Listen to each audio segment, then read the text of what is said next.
നിരഞ്ജന്റെ അല്പം നേരത്തെ പരിശ്രമത്തിനൊടുവിൽ വിവാഹത്തിന്റെ കാര്യം സമ്മതിക്കും. എന്നാലും അതേക്കുറിച്ച് തീരുമാനിക്കാൻ തനിക്ക് സമയം വേണം എന്നോടെ ആരി പറഞ്ഞതിന് ശേഷമാണ് രാധിക വാതിൽ തുറന്നത്. രാധിക വാതിൽ തുറന്നത് മുറിക്കുള്ളിലേക്ക് കയറി അഭി അവരെ ചുറ്റിപ്പിടിച്ച് വിങ്ങിപ്പൊട്ടി. ആ കൂടെ ഒട്ടിച്ചേർന്ന് ആര്യയും അഞ്ജുവും അവരെ നോക്കി കണ്ണും നിറച്ചെന്ന് നിവിയും വേദവും. ആന്റി എന്തൊക്കെയാണ് ഈ കാണിച്ചു കൂട്ടുന്നത്? ആന്റി അല്ലേ ഉള്ളൂ അവൾക്ക്? അല്പനേരം അവിടെ ആ കരച്ചിലും സങ്കടം പറച്ചിലും കണ്ടതിന് ശേഷമാണ് നിരഞ്ജൻ ചോദിച്ചത്.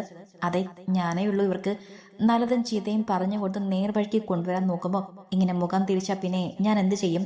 അബിയെക്കുറിച്ചായിരുന്നു എന്റെ വിഷമം. ഇപ്പോ അതില്ല, നിവിമോളും നീയും കൂടെ ഉണ്ടെന്നുള്ള സമാധാനം. അതുപോലെ അഞ്ജുനെ സച്ചിയും ചിത്രയും പൊന്നുപോലെ നോക്കും. എന്റെ കാലം കഴിഞ്ഞാൽ ഇവൾക്ക് ആരുണ്ടാകും? മോളുണ്ടെന്ന് പറയാം. അവൾക്ക് പഠിക്കാനും ജോലിയൊക്കെ പോകണ്ടേ? നാളെ ഒരിക്കൽ വിവാഹം കഴിഞ്ഞ് അവൾക്ക് ഒരു കുടുംബം ഉണ്ടാകും. അന്ന് ഇവൾ ഒറ്റപ്പെട്ടു പോകും. അതോർക്കുമ്പോ ഇപ്പോഴും എന്റെ നെഞ്ചിലൊരാളലാണ്. അവർ കണ്ണുനീരോടെ ചോദിച്ചുകൊണ്ട് ഒന്ന് ഏങ്ങി വലിച്ച് ശ്വാസം എടുത്തു. അമ്മ വിഷമിക്കല്ലേ, സമാധാനിക്ക്. അവൾ കല്യാണത്തെക്കുറിച്ച് ആലോചിക്കാം. അവൾക്ക് ഇത്തിരി സമയം കൊടുക്കണം എന്നല്ലേ പറഞ്ഞോളൂ, അല്ലാതെ വിവാഹമേ വേണ്ടെന്ന് പറഞ്ഞില്ലല്ലോ.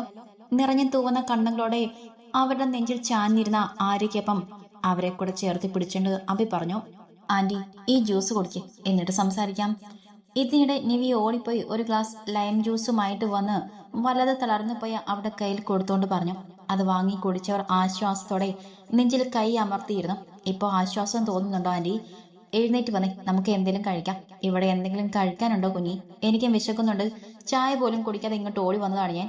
അമ്മയുടെയും മക്കളുടെയും അതിനൊപ്പം തന്നെ തന്റെ കുഞ്ഞിയുടെയും തളർന്ന ഇരിപ്പ് കാണാൻ ഗൗരവത്തോടെ പറഞ്ഞിട്ട് എഴുന്നേറ്റ് നിരഞ്ജൻ.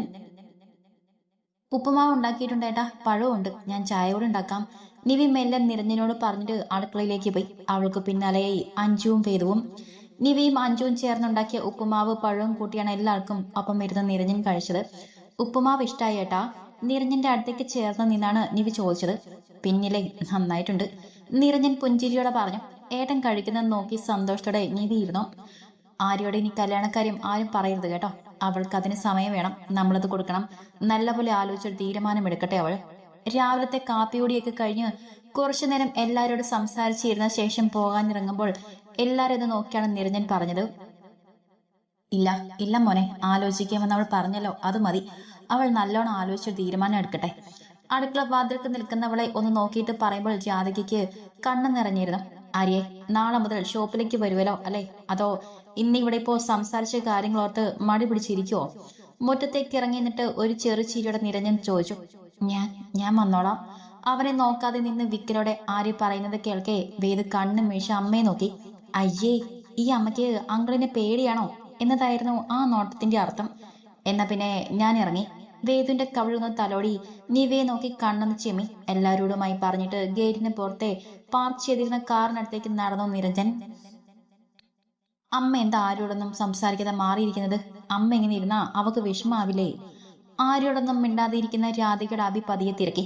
അവളും ഈ നേരം വരെ എന്നോടൊന്നും മിണ്ടിയില്ലല്ലോ, അത് നീ കണ്ടില്ലേ? കുറച്ച് മാറിയിരിക്കുന്ന ആര്യയെ നോക്കി കുഞ്ഞു പിള്ളേര് പരാതി പറയും പോലെ പറഞ്ഞു രാധിക. അമ്മയും മോളും എല്ലാം കണക്കാണ്. അവളുടെ വിഷമം അവൾക്ക് വലുത്, അമ്മയുടെ വിഷമം അമ്മയ്ക്ക് വലുത്. രണ്ടും കൂടെ എന്താണെന്ന് വെച്ചാൽ കാണിച്ചു കൂട്ട്. ഇത്തിരി ദേഷ്യത്തോടെ പറഞ്ഞിട്ട് അഭി എഴുന്നേറ്റ് മുറിയിലേക്ക് പോയി. നിവി, അഭിക്ക് അടുത്തേക്ക് ചെല്ല്. ചെറുക്കൻ എന്നോട് ദേഷ്യപ്പെട്ട് മുറിയിലേക്ക് പോയിട്ടുണ്ട്. ഇവിടത്തെ കാര്യങ്ങൾ ഞാൻ നോക്കിക്കോളാം. അഭി എഴുന്നേറ്റ് പോയതും അടുക്കളയിലേക്ക് വന്ന രാധിക പാത്രം കഴുകുകയായിരുന്ന നിവിയോടായി പറഞ്ഞു. ഞാൻ ഇത് കഴുകി കഴിഞ്ഞിട്ട് പോകാം ആന്റി. അവൾ ചെയ്യുന്ന ജോലി തുടർന്നുകൊണ്ട് പറഞ്ഞു. അത് ഞാൻ ചെയ്തോളാം, നീ ചെല്ല്. അവളുടെ കയ്യിൽ നിന്ന് പാത്രം വാങ്ങി പിടിച്ചുകൊണ്ട് അവർ പറഞ്ഞു. നിവി അത്ര താല്പര്യമില്ലാതെന്ന് മോളി കണ്ട് അഞ്ജുവിനെ ഒന്ന് നോക്കി. ഒന്നുമില്ലെന്ന് അവൾ കണ്ണ് ചിമ്മിയെ ചിരിച്ചതും നിവി അവളെ നോക്കിയെന്ന് തലയാട്ടി കൈയും തുടച്ചുകൊണ്ട് നേരെ മുറിയിലേക്ക് പോയി. നിവി മുറിയിലേക്ക് കയറി വരുമ്പോൾ അഭി ബെഡിൽ കിടപ്പുണ്ട്. കൈ മടക്കി കണ്ണിൽ വെച്ച് കിടക്കുന്നുണ്ടെങ്കിലും ഉറക്കമല്ലെന്ന് അവൾക്ക് മനസ്സിലായി. അവന്റെ ആ കിടപ്പ് നോക്കി ഒരു നിമിഷം നിന്നു നിവി. ഇന്നലെ മുതൽ തന്നോടൊന്നും മിണ്ടിയിട്ടില്ല, കണ്ട ഭാവം പോലും നടിച്ചില്ല എന്നൊരു കുഞ്ഞു പിണക്കം ഉള്ളിൽ കിടപ്പുണ്ട്. അപ്പോഴും അറിയാം അവൻ ഇന്നലെ മുതൽ വല്ലാത്തൊരു പിരിമുറുക്കത്തിലായിരുന്നെന്ന്. ഒരു ഭാഗത്ത് വിഷമം തോന്നുന്നെങ്കിൽ മറുഭാഗത്ത് അവന് വേണ്ടി വാദിക്കുന്നുണ്ട് മനസ്സ്. അങ്ങോട്ടും ഇങ്ങോട്ടും ചാഞ്ചാടി നിൽക്കുന്നുണ്ട്. വാതിൽ തുറന്ന ശബ്ദം ചെറുതായി കേട്ടിട്ടും മുറിക്കകത്ത് അനക്കൊന്നും കേൾക്കാഞ്ഞിട്ട് ഇനി വന്നത് നിവിയല്ലേ എന്ന് ഓർത്തുകൊണ്ട് കണ്ണിന് മേലെ ഇരുന്ന കൈയെടുത്ത് മാറ്റി അബി. നിവി, തന്നെ നോക്കി ആലോചനയോടെ നിന്നവളെ വിളിച്ചുകൊണ്ട് ബെഡിൽ എഴുന്നേറ്റിരുന്നു അബി. എന്നോട് പിണക്കാണോ നിവി, അതോ ദേഷ്യാണോ? അനങ്ങാതെ നിൽക്കുന്നവളെ നോക്കി വാടി മുഖത്തോടെ അഭി ചോദിച്ചു. എനിക്ക് എന്തിനാ ജിത്തുവേട്ടനോട് പിണക്കം? എനിക്ക് ആരോടും പിണക്കമൊന്നുമില്ല, ദേഷ്യവും ഇല്ല. പിണക്കമില്ലെന്നാണ് ഭാവിക്കുന്നതെങ്കിലും പ്രകടമായ കെറിവ് നിറഞ്ഞു നിൽക്കുന്ന ശബ്ദത്തിലാണ് പറയുന്നത്. മുഖം കയറ്റി പിടിച്ചിട്ടുമുണ്ട്. അപ്പോ ഏട്ടന്റെ കുഞ്ഞിക്ക് പിണക്കാണെന്ന് എനിക്ക് മനസ്സിലായി. നമുക്കതൊക്കെ പറഞ്ഞു തീർക്കാം. എന്റെ നിവിക്കുഞ്ഞിങ്ങി വാ. കൈ അവൾക്ക് നേരെ നീട്ടിക്കൊണ്ടാണ് അഭി വിളിച്ചത്. ജിത്തുവേട്ടൻ വിളിച്ചില്ലെങ്കിലും ഞാൻ ഇങ്ങോട്ട് തന്നെയാ വന്നത്. പറഞ്ഞുകൊണ്ട് അവന്റെ കയ്യിൽ പിടിക്കാതെ തന്നെ ബെഡിലേക്ക് ഇരുന്നു പെണ്ണ്. പിണക്കവും ദേഷ്യവും ഒന്നുമില്ലെങ്കിൽ പിന്നെ എന്തിനാ ഈ മുഖം ഇങ്ങനെ കയറ്റി പിടിച്ചിരിക്കുന്നത്? അവളുടെ വീർത്ത കവളിൽ ചൂണ്ടുവിരൽ കൊണ്ടൊന്ന് കുത്തിയിട്ടാണ് അഭി ചോദിച്ചത്. ഓഹ്, എന്റെ മുഖം അല്ലെങ്കിലും ഇങ്ങനെയൊക്കെ തന്നെയാണല്ലോ. അവന്റെ ചോദ്യം കേട്ട് ചിരി വന്നെങ്കിലും അത് കടിച്ചു പിടിച്ചുകൊണ്ട് നിവി പറഞ്ഞു. അല്ലല്ലോ, എന്റെ നിവി കുഞ്ഞിന്റെ മുഖം ഇങ്ങനെയല്ല. എനിക്കറിയാത്തതാണോ? അവളെ വലിച്ച നെഞ്ചിലേക്ക് ചേർത്തുകൊണ്ട് അഭി പറഞ്ഞു. എനിക്കറിയാം. ഇന്നലെ മുതൽ നിന്നെ ഞാൻ ശ്രദ്ധിച്ചിട്ടേയില്ല. അതിൽ നിവിക്ക് എന്നോട് ദേഷ്യ പിണക്കമൊക്കെ ഉണ്ടെന്നറിയാം. പക്ഷെ എന്റെ മാനസികാവസ്ഥ അത്രയ്ക്ക് മോശമായിരുന്നടാ. വിഷമത്തോടെ പറഞ്ഞുകൊണ്ട് അവളെ നെറുകിൽ ചുണ്ടമർത്തി വെച്ചു അഭി. ഞാൻ ഈ വിവാഹക്കാര്യം പറഞ്ഞതുകൊണ്ടാണ് ഇങ്ങനെയൊക്കെ സംഭവിച്ചെന്ന് ജിത്തുവേട്ടൻ കരുതുന്നോ എന്നോർത്താണ് എനിക്ക് വിഷമം തോന്നിയത്. ഏട്ടൻ വന്ന് ചേച്ചിയുടെ എന്ത് പറഞ്ഞിട്ടായാലും പ്രശ്നമൊക്കെ സോൾവ് ചെയ്തപ്പോ എനിക്ക് ആശ്വാസമായി. നിവി അവന്റെ നെഞ്ചിൽ മുഖം ചേർത്ത് വെച്ചുകൊണ്ട് പറഞ്ഞു. ഞാൻ എന്തിനാടാ അങ്ങനെ കരുതുന്നത്? നീ പറഞ്ഞൊരു നല്ല കാര്യം ആണെന്ന് എനിക്കറിയാം. പക്ഷേ നിന്നെ മുൻനിർത്തി ഞാനോ അമ്മയോ ഇങ്ങനെ ചോദിക്കുന്നത് ആണെന്ന് അളിയൻ കരുതിയാലോ എന്നൊരു ചിന്ത കൂടാതെ ആരോട് ഇതെങ്ങനെ പറയും? പറഞ്ഞാൽ തന്നെ അവളത് എങ്ങനെ എടുക്കുമെന്നൊക്കെ ഓർത്തുകൊണ്ടാണ് അന്ന് ഞാൻ നിന്നെ വഴക്കു പറഞ്ഞത്. പിന്നെ ഇപ്പോഴും രണ്ടാളും വിവാഹം കഴിക്കാമെന്നൊക്കെ പറഞ്ഞിട്ടുണ്ടെങ്കിലും അവരൊരുമിച്ച് ഒരു ജീവിതം തുടങ്ങാൻ ഇനിയും ഒരുപാട് സമയം വേണ്ടിവരും നിവി. വീണ്ടും വീണ്ടും അവളെ നെറുകയിൽ മുത്തിക്കൊണ്ട് അവ പറഞ്ഞു. സാരില്ല ജിത്തുവേട്ടാ, ഇനി ഒരു വിവാഹം വേണ്ടെന്ന് പറഞ്ഞെടുത്തെന്ന് ഇത്രയായില്ലേ. ഇനി അവരൊരുമിച്ച് ഒരു വീട്ടിൽ കഴിയുമ്പോൾ ആത്മാർത്ഥത നിറഞ്ഞ സ്നേഹവും പ്രണയവും ഒക്കെ എന്താണെന്ന് രണ്ടാൾക്കും ബോധ്യമാകുമ്പോൾ അവരെ സന്തോഷത്തോടെ ജീവിച്ചു തുടങ്ങും. അന്നേരം നമ്മളോട് അവർക്ക് തോന്നിയ ദേഷ്യം മാറിക്കോളും. നമുക്കത് മതിയല്ലോ. നിവി ആശ്വാസത്തോടെ പറഞ്ഞു. ആര്യ, നിന്നോട് ദേഷ്യപ്പെട്ട നിവി? നെഞ്ചിൽ അമർന്നിരുന്ന അവളുടെ മുഖം പിടിച്ചുയർത്തിക്കൊണ്ട് ചോദിച്ചു അഭി. ദേഷ്യപ്പെട്ടില്ല, പക്ഷേ പതിവ് പോലെയുള്ള വർത്തമാനം ഒന്നുമില്ലായിരുന്നു. എന്നാലും സാറില്ല ജിത്തുവേട്ടാ, ചേച്ചിക്ക് എന്നോട് ഇത്തിരി പിണക്കമുണ്ടായാലും എന്റെ ഏട്ടനൊപ്പം ചേച്ചിക്കും സന്തോഷമുള്ളൊരു ജീവിതം ഉണ്ടാകുമല്ലോ, അത് മതി എനിക്ക്. കളങ്കമില്ലാത്ത ചിരിയോടെ നിറഞ്ഞ മനസ്സോടെ നിവി പറഞ്ഞു. അവളെ ആ വർത്തമാനം കേൾക്കെ അവളെ നോക്കിയിരിക്കെ ആ പെണ്ണിനോട് വല്ലാത്ത പ്രണയം തോന്നിപ്പോയി അവയ്ക്ക്. അവളെയും കുറ്റം പറയാൻ പറ്റില്ല നിവി. ജീവിതത്തിൽ ഒരു സ്ത്രീക്ക് സഹിക്കാൻ പറ്റാവുന്നതിന്റെ പരമാവധി അനുഭവിച്ചു കഴിഞ്ഞതാണ് അവൾ. എന്നിട്ടും പിന്നെയും ഒരു വിവാഹം, കുടുംബം എന്നൊക്കെ കേൾക്കുമ്പോൾ അവൾ ഭയന്നു പോകും. അതിലേറെ ജീവിതം പോലും വെറുത്തു പോകും. അവൾ ആയതുകൊണ്ടാണ് കുഞ്ഞിനെ ഓർത്ത് പിടിച്ചു നിൽക്കാൻ ശ്രമിക്കുന്നത്. പിന്നെന്റെ നിവി കുഞ്ഞിനോട് അവൾക്ക് ദേഷ്യമൊന്നും ഉണ്ടാവില്ല കേട്ടോ. നിന്റെ ഏട്ടനെ പോലെ തന്നെ പാവമാണ് അവൾ. എല്ലാരെയും സ്നേഹിക്കാൻ മാത്രമേ അവൾക്കറിയൂ. നിവിയെ പൊതിഞ്ഞു പിടിച്ച ബെഡിലേക്ക് ചാഞ്ഞിരുന്നുകൊണ്ട് അവി പറഞ്ഞു. ആര്യ തിരക്കി വേദ മുറിയിലേക്ക് കയറി വരുമ്പോൾ അവൾ ബെഡിൽ ചടഞ്ഞുകൂടി കിടപ്പുണ്ട്. അമ്മ. അവൾക്കടുത്തേക്ക് നൂണ്ട് കയറി കിടന്നുകൊണ്ട് വേദ വിളിച്ചു. എന്താടാ, അമ്മയുടെ കുഞ്ഞ് ചോറ് കഴിച്ചോ? വാത്സല്യത്തോടെ അവളെ പൊതിഞ്ഞു പിടിച്ചുകൊണ്ട് ആര്യ ചോദിച്ചു. കഴിച്ചില്ല, വേദ ഒറ്റ വാക്കിൽ പറഞ്ഞിട്ട് ആര്യ പുണർന്ന് കിടന്നു. എന്താ കഴിക്കാഞ്ഞത്? മോള് പോയി കഴിക്ക്. നേരെ ഒരുപാടായില്ലേ, വിശക്കുന്നില്ലേ അമ്മയുടെ പൊന്നിന്? അവളുടെ നെറ്റിയിൽ മുത്തിക്കൊണ്ട് ചോദിക്കുമ്പോൾ എന്തിനോ ആര്യയുടെ കണ്ണുകൾ നിറഞ്ഞു തൂവി. എനിക്ക് വിശക്കുന്നുണ്ട്. അതുപോലെ വിശപ്പ് അമ്മയ്ക്കില്ലേ, ഇവിടെയുള്ള എല്ലാവർക്കും ഇല്ലേ? അമ്മ ഇങ്ങനെ ഒന്നും കഴിക്കാതെ മുറിക്കുള്ളിൽ കരഞ്ഞുകൊണ്ടിരുന്നാൽ മറ്റുള്ളവർ ആഹാരമൊക്കെ കഴിച്ച് സന്തോഷമായിട്ടിരിക്കോ? ആര്യയുടെ മുഖത്തേക്ക് നോക്കി നേർത്തൊരു സങ്കടത്തോടെ തിരക്കി വേദു. അമ്മയ്ക്ക് വിശപ്പില്ല മോളെ. എന്റെ വേദോട്ട് ചെന്ന് എല്ലാരെയും വിളിച്ച് ആഹാരം കഴിക്കാൻ നോക്ക്. അവളുടെ മുഖത്തും തലയിലുമൊക്കെ തലോടിക്കൊണ്ട് ആര്യ പറഞ്ഞു. അമ്മയ്ക്ക് എന്താ വിശപ്പില്ലാത്തത്? രാവിലെ എല്ലാവർക്കും അപ്പം ഇച്ചിരി ഉപ്പുമാവ് കഴിച്ചതല്ലേ. ഞങ്ങൾക്ക് വിശപ്പുണ്ടെങ്കിൽ അമ്മയ്ക്കുണ്ടാകും. കൂർത്ത നോട്ടത്തോടെ വേദു പറഞ്ഞു.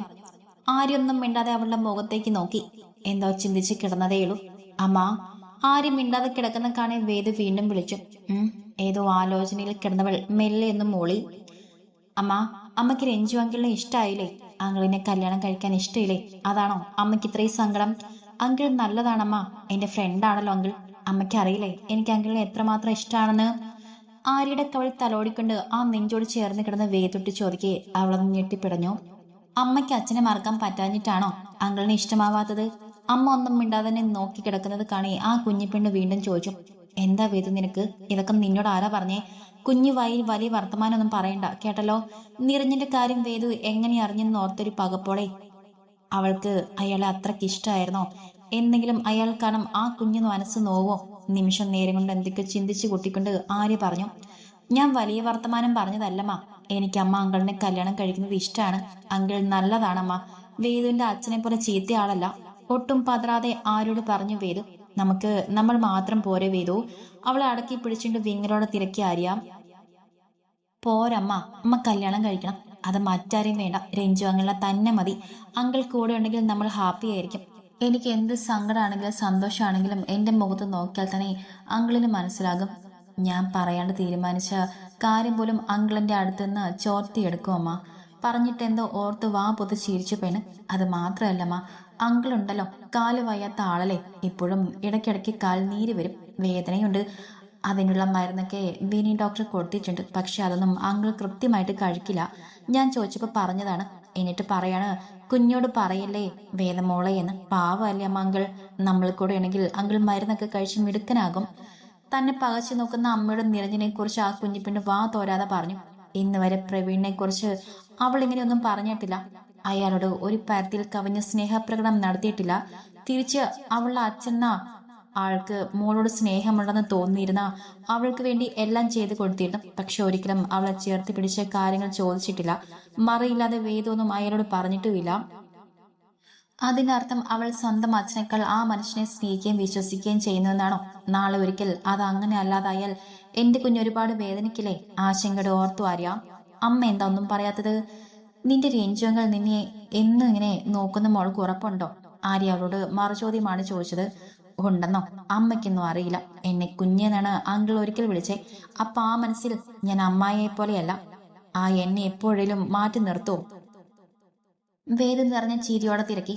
നിന്നോട് ഈ കാര്യങ്ങളൊക്കെ ആരാ മോളെ പറഞ്ഞത്? നിന്റെ രഞ്ജുവങ്ങളാണോ അതോ അമ്മാമ്മയോ? അവളുടെ മുഖത്തെ ചിരിയിലേക്ക് നോക്കിയിരുന്നുണ്ട് ആര്യ തിരക്കി. എന്റെ അമ്മേ, എന്നോട് ഈ കാര്യം പറഞ്ഞത് അമ്മായിയാണ്. എനിക്ക് ഇഷ്ടമാണോ എന്നാണ് ചോദിച്ചത്. എനിക്ക് ഇഷ്ടമാണെങ്കിൽ അമ്മയോട് പറയാൻ വേണ്ടി. അങ്കിൾ ഈ കാര്യം ഇതുവരെ എന്നോട് ചോദിച്ചിട്ടേയില്ല. പക്ഷെ എനിക്കറിയാം എന്നോട് ഇതേക്കുറിച്ച് സംസാരിക്കുകയെന്ന്. എനിക്കും കൂടെ താല്പര്യം ഉണ്ടെങ്കിലേ ഈ ആര്യക്കുട്ടി അങ്കിൾ കൂടെ കൂട്ടുള്ളൂ. അത് ഓർമ്മ വേണം എന്റെ അമ്മക്കുട്ടിക്ക്. ചിരിയോടെ പറഞ്ഞിട്ട് ആര്യയുടെ കവളിൽ ഒന്ന് പിച്ചു വിട്ടു വേദു. തന്റെ മുന്നിൽ നിറഞ്ഞ സന്തോഷത്തോടെ ഇരിക്കുന്ന മോളെ കാണി കരയണോ അതോ ചിരിക്കണോ എന്നറിയാതെ പോയി ആര്യയ്ക്ക്. ആര്യ വേദുവിനൊപ്പം അടുക്കളയിലേക്ക് വരുമ്പോൾ എന്തോ ആലോചിച്ച് നിൽക്കുകയാണ് രാധിക. അഞ്ചു ഓടിയിട്ടിരുന്ന ചെയറിൽ ഇരിപ്പുണ്ട്. താൻ വന്നൊന്നും അറിയാതെ നിൽക്കുന്നവരെ പിന്നിൽ പുണർന്നു ആര്യ. അമ്മ, എന്നോട് ദേഷ്യാണോ? അമ്മയ്ക്ക് വെറുപ്പാണോ അമ്മ? വീതമ്പി പൊട്ടിക്കൊണ്ട് ആര്യ ചോദിച്ചു. എന്താടി ഭ്രാന്ത് പറയുന്നത്? ദേഷ്യവും വെറുപ്പൊക്കെ എന്തിനാമ്പോളെ നിന്നോട്? നിനക്കൊരു നല്ല തുണ ഉണ്ടാവണം. നിന്നെയും മോളെയും സ്വന്തമായി കണ്ട് ചേർത്ത് പിടിക്കുന്ന ഒരാൾ, അങ്ങനെ ഒരാൾ ഉണ്ടെന്ന് തോന്നിയപ്പോൾ അമ്മ ഇത്തിരി ധൃതി കാണിച്ചു. അത് നിന്റെ മനസ്സ് വേദനിപ്പിച്ചു എന്ന് അമ്മയ്ക്കറിയാം. എങ്കിലും ഇപ്പൊ ഒരു സമാധാനമുണ്ട്. കുറച്ച് സമയം എടുത്തിട്ടായാലും നീ ഒരു കുടുംബമായി ജീവിക്കുന്നത് അമ്മയ്ക്ക് കാണാലോ. ആര്യെ പിടിച്ച് മുന്നിൽ നിർത്തി അവളുടെ കവളിൽ തലോടിക്കൊണ്ട് രാധിക പറഞ്ഞു. ആര്യ വിങ്ങി പൊട്ടിക്കരഞ്ഞുകൊണ്ട് അവരെ ചുറ്റിപ്പിടിച്ചു നിന്നു. അമ്മയുടെ മോളെ സങ്കടം പറച്ചിലും കെട്ടിപ്പിടുത്തവും കണ്ടുകൊണ്ട് വേദവും ആര്യയും പരസ്പരം നോക്കി പുഞ്ചിരിച്ചു. ഉച്ചയ്ക്കൊന്നും കഴിക്കാതെ നീ കിടന്നുറങ്ങിയോ നിവിപ്പെണ്ണെ? അടുക്കളയിലേക്ക് കയറി വന്നവളെ കവിളിന്ന് പിച്ചിയെടുത്തിട്ടാണ് അഞ്ചു ചോദിച്ചത്. അത് പിന്നെ വെറുതെ കിടന്നതാണ്, ഉറങ്ങിപ്പോയി. ചായ ഇടുകയെന്ന രാധികയും പഴംപൊരി ഉണ്ടാക്കുന്ന ആര്യയും ഒന്ന് പാളി നോക്കിക്കൊണ്ട് അഞ്ചിനോട് നിവി പറഞ്ഞു. പോയി ചോറെടുത്ത് കഴിക്കും നിവി. അവൻ എഴുന്നേറ്റെങ്കിൽ അവനെയും കൂടെ വിളിച്ചോ. ചായ അരിച്ചൊഴിച്ച് എടുക്കുന്നിടയിൽ രാധിക പറഞ്ഞു. എനിക്കിപ്പോ ചോറ് വേണ്ടമ്മ, ചായ മതി. നിവിയുടെ പിന്നാലെ അങ്ങോട്ട് വന്ന അഭി പറഞ്ഞിട്ട് അഞ്ചിരിക്കുന്നതിന് അടുത്തേക്ക് ഇരുന്നു. ചോറ് കഴിക്കേണ്ട സമയത്ത് പോയി കിടന്നുറങ്ങിയിട്ട് ഇപ്പൊ ചോറ് വേണ്ട, വയറ് കാഞ്ഞു വല്ല അസുഖം വരുത്തി വെക്കണ്ട രണ്ടും. അബിയെ നിവിയെ നോക്കി കണ്ണ് തറപ്പിച്ച് നോക്കിക്കൊണ്ട് രാധിക പറഞ്ഞു. അപ്പോ ഇന്നലെ മുഴുവൻ ഒന്നും കഴിക്കാതെ അമ്മ മുറി അടിച്ചിരുന്നില്ലേ? അന്നേരം അമ്മയുടെ വയറ് ചീത്തയാവില്ലേ? രാധികയുടെ കയ്യിലിരുന്ന ചട്ടുകം കൊണ്ടൊരു അടി കാൽത്തുടയിൽ കിട്ടിയപ്പോഴാണ് ഇത്രയും നേരം ആത്മകഥിച്ചതല്ല പറഞ്ഞതൊക്കെ അമ്മ നല്ല വൃത്തിക്ക് കേട്ടുന്ന നഖം കടിച്ചുകൊണ്ടിരുന്ന അഞ്ചു അറിഞ്ഞത്. അയ്യോ, ഈ അമ്മയ്ക്ക് ഇതെന്താ? ഞാൻ പറഞ്ഞത് സത്യല്ലേ? ശോ, അടി കിട്ടിയെടുത്ത് എന്തൊരു വേദനയാണ്. ഇരുന്നിടത്ത് നിന്ന് തുള്ളിക്കാലിൽ അമർത്തി തടവിക്കൊണ്ട് അഞ്ചു ചിരി കടിച്ചു പിടിച്ചിരിക്കുന്ന അബിയെയും നിവിയെയും ആരെയും ഒക്കെ നോക്കി കരയും പോലെ പറഞ്ഞു. നിനക്ക് ഈ ഇടയായിട്ട് ഇത്തിരി നാവട്ടം കൂടുന്നുണ്ട്. അടുത്ത ആഴ്ച കെട്ടി മറ്റൊരു വീട്ടിൽ പോകേണ്ട പെണ്ണാണ്. ഒരു വക വൃത്തിക്ക് ചെയ്യാൻ അറിയില്ല. അഞ്ജുവിനെ നോക്കി പേടിപ്പിച്ചുകൊണ്ട് അവർ പറഞ്ഞു. ഈശ്വര, സത്യം പറഞ്ഞ അത് നാവട്ടം. ഞാൻ ഏട്ടനെ നിനക്ക് വേണ്ടി സപ്പോർട്ട് ചെയ്തതിനാണ് ഈ അടി നാവ് കരി എന്ന പേരും കിട്ടിയത്. ഇനി ആർക്ക് വേണ്ടി ഞാനൊന്നും പറയില്ല. നിങ്ങളൊക്കെ എനിക്ക് അടി കിട്ടിയത് കണ്ട് ചിരിക്കുവല്ലേ? പിന്നെ കല്യാണം കഴിഞ്ഞെന്ന് വെച്ച് എന്റെ ചിത്രാമ്മ എന്നെ കൊണ്ട് ജോലിയൊന്നും ചെയ്യിക്കില്ല. മൂന്നാളെയും മാറി മാറി നോക്കി പറഞ്ഞിട്ട് രാധിക നോക്കി കുറുമ്പോടെ നാവ് നീട്ടി കാണിച്ചു അഞ്ചു. കണ്ടോ പെണ്ണിന്റെ കുറുമ്പ്? വീണ്ടും ചട്ടുക മോങ്ങി രാധിക. എന്റെ അമ്മേ, അവള് വെറുതെ ഓരോന്നും പറയുന്നതാണ്. അഞ്ജുനും ചേർത്ത് പിടിച്ചുകൊണ്ട് അഭി പറഞ്ഞു. രാധിക അവളെ നോക്കി നീട്ടിയൊന്ന് മോളി.